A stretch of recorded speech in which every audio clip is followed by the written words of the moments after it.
Hello, Mimo Wakwaba, eba my YouTube channel iso.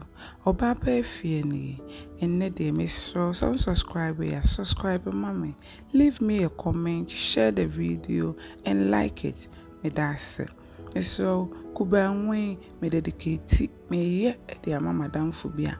What is it? Kubanwa a delay ejaculation. Ayo or say a delay ejaculation. Missy kubanwa de menti say ye bibisa na de minim ni say eboa akoma eboa wani anti inflammatory bibia odi kubanwa be bia no kama ema wo honam akora wotimi de sra no eno no so se ne de no misi minimu ye nti wase menye bi ma no enti mekube ena mabɔ ne fefefe no misro so wo bokuba use sekan a emu odu kakra ne fa etwe ne ye me boy ne mu nsuo ne na masone no me de ye pasicle esi nkwala ne ho omuko school ye nto aso kubere na mahohoro ho fefefe no misro ohoro ho na wo hwehwe wi na se wabra obetumi de si fridge mu adetia na wato aso if you say kubanwa ne ye enye din kra nanso it takes a number of days and sana wanwa na you ready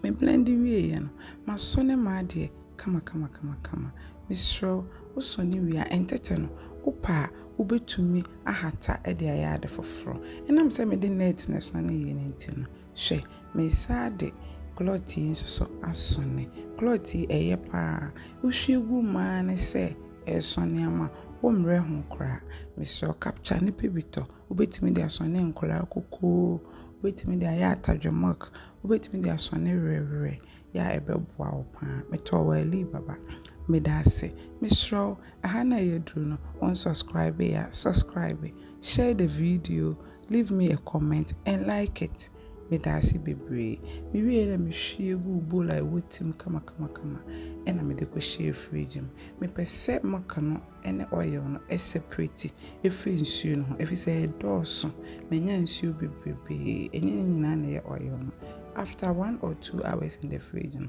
say na ye the mesese ni nyina ye maka no ene oil no but enya mai sise ni nyina bom matete ni nyina freni nti dia menya yi ni nti uhwa ensuo bebrebe na mesone ye ni nyina no de menyeni but we cry ensuo kakra esawo baby ayedo ide edi besi wo na ferment for 2 days my ni say if say me pese nkola ne bi hu adekode a ewu nti mesa de 70 kura akata so na me de si baby o mu hu ade chen ye no pasaka na ye radio nti obi e ba abegene de yes number 1 number 2 number 4 na aba yes this is the number 2 and the big hand too was not left out.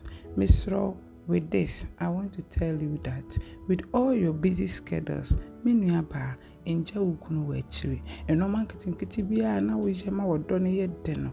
Miss Ro, winyamre kakra biya chipping those things. Nemwa mumino. Enye saa ubeye maye busy saa na mu untem te widen the gap between you no widen. Miss Ro, do your best. But do what you can. The rest, leave it for the Lord. Yenya adena fermentie we and after 48 hours masada akweshe fridge me se wo ho ensuo kakra na ebam no eno na aye blog no se wo hwe a pese me why every milk no ene oil no ho fermented milk and oil no ene na sisi a menya na eda ho no aye fefe yes.